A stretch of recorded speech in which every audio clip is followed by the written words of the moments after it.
এতিয়া জামিন বিচাৰি কেইবাজনো অভিযুক্ত সুপ্ৰিম কোৰ্টলৈকে পাইছেগৈ আৰু মানে জামিন বিচাৰি আছে ইজনৰ পিছত সিজন যেতিয়া ফাৰ্ষ্ট ট্ৰেকত নাপালে হাইকোৰ্টলৈ গৈছে তাৰপিছত সুপ্ৰিম কোৰ্টলৈ গৈছে তাৰপিছত এই গোটেই যিটো আইনী প্ৰক্ৰিয়াটো বা যিটো বিচাৰ প্ৰক্ৰিয়াটো সেইটো বাহিৰলৈ ট্ৰেন্সফাৰ কৰিবলৈ এতিয়া চেষ্টা কৰিছে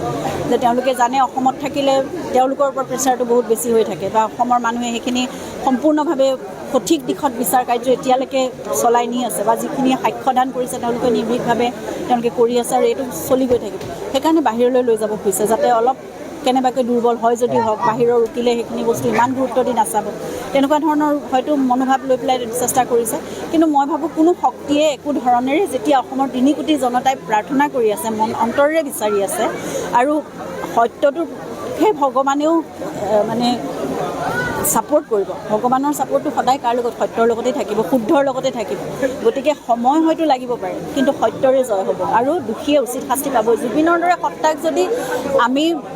ন্যায় দিব নোৱাৰোঁ বা আমি ন্যায় ল'ব নোৱাৰোঁ জুবিনৰ বাবে তেনেহ'লে ধিক্কাৰ আমাৰ জীৱনো আৰু এই আমাৰ সকলো মানে জুবিনৰ বিজয় মানে আমাৰ সমগ্ৰ অসমীয়াৰ প্ৰতিজন অসমীয়াৰ বিজয় গতিকে আমাৰ স্বাভিমান আমাৰ আদৰ আমাৰ মৰম বিশ্বাস সকলোৰে